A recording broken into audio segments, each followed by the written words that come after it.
સંસ્કારી નગરી વડોદરા શહેરમાં મહાશિવરાત્રિના પર્વને લઈને તડામાર તૈયારીઓ શરૂ કરી દેવામાં આવી. સંસ્કારી નગરી વડોદરા શહેરમાં આગામી 15 ફેબ્રુઆરી 2024ના રોજ ઉજવનારા મહાશિવરાત્રિના પર્વને લઈને તડામાર તૈયારીઓ શરૂ કરી દેવામાં આવી છે. વડોદરાની શાન સમાન અને શહેરની મધ્યમાં આવેલા સુરસાગર તળાવ ખાતે બિરાજમાન 111 ફૂટ ઊંચી સુવર્ણ જડિત સર્વેશ્વર મહાદેવની પ્રતિમા પાસે યોજાનારી મહાઆરતીને લઈને વહીવટીતંત્ર એક્શન મોડમાં જોવા મળ્યું છે.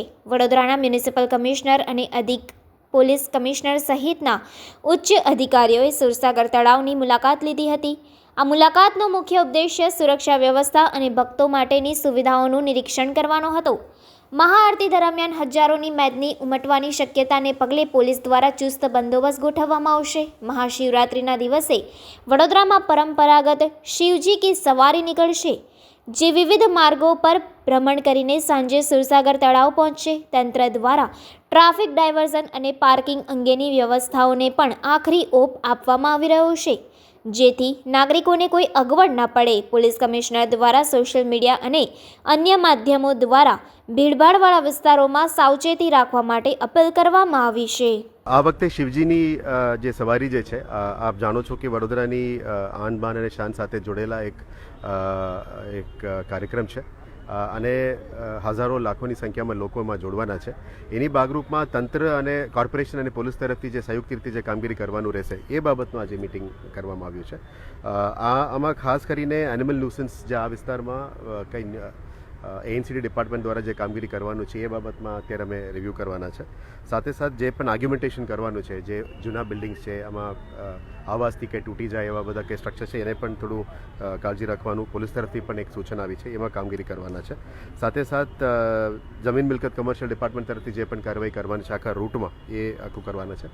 આખા રૂટમાં સાફ સફાઈ લઈને પછી રોડ રસ્તાનું વ્યવસ્થાને લઈને જે કોર્પોરેશનને કરવાનું રહેશે એના ઉપર પણ કામગીરીનું લીધું છે. એક સ્ટ્રે કેટલ બાબતનું પણ એક સૂચન આવી છે મિટિંગ્સમાં, એટલે એમાં પણ થોડું નિયંત્રણ કરવા માટે અત્યારે અઠવાડિયાથી કામ શરૂ કરવાના છે. જે પણ રૂટમાં દબાણો છે અને રૂટમાં સવારીની રૂટમાં કંઈ પણ અનનેસેસરી નડતરૂપ થતું હોય એ જોઈન્ટ એક્શન ફોર્સ પોલીસ અને આપણા દબાણ ડિપાર્ટમેન્ટ અને ટાઉન પ્લાનિંગ ડિપાર્ટમેન્ટ, એસ્ટેટ ડિપાર્ટમેન્ટની સંયુક્ત ઉપક્રમે આ કામગીરી થવાનું છે. સાથે સાથ આ રૂટની અંદર અત્યારે અમે લાઇટિંગ્સ પણ કરતા હોય છે. આ વખતે હેરિટેજ સિટીની ઉપર ફોકસ ચાલી રહ્યા છે, એટલે હેરિટેજ લાઇટિંગ્સ કરવાના છે. સંસ્થા દ્વારા અહીંયાનું જ આયોજન કરવાના છે, પણ કોર્પોરેશન તરફથી સિટી લાઇટિંગ જનરલી જ્યારે શિવજીનું સવારી અને શિવરાત્રિના સંલગ્નમાં જે લાઇટિંગ કરવાના છે, હેરિટેજ સ્ટ્રક્ચર્સનું પ્રામાણિકતા આપીને સુરસાગરને કરવાના છે. અને આવનારા દિવસોમાં જે આરતી બાબતનું જે વાત થઈ એના ઉપર પણ અત્યારે ચર્ચા કરી રહ્યા છે કે કેવી રીતે કરવાનું છે.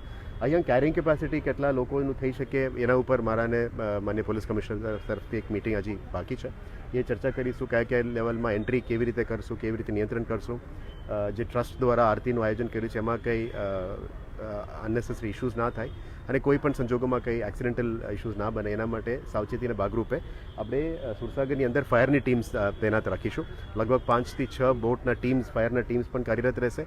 અમારા પબ્લિક એડ્રેસ સિસ્ટમ્સ પણ કાર્યરત હશે. સેન્ટ્રલી કમાન્ડ કરતાં જે એક સેન્ટ્રલ સિસ્ટમ પણ રહેશે. ફરતું જે પોલીસ તરફથી પણ એક સૂચન છે કે સેફટીના સાથે સાથે એલાઇટમેન્ટ અને ડિઝાસ્ટર પ્લાન જે માન્ય પોલીસ કમિશનરશ્રી આપને બ્રીફ કરશે, પણ ડિઝાસ્ટર મેનેજમેન્ટની ભાગરૂપે બંનેનું સંયુક્ત ઉપક્રમે કામગીરી થવાના છે.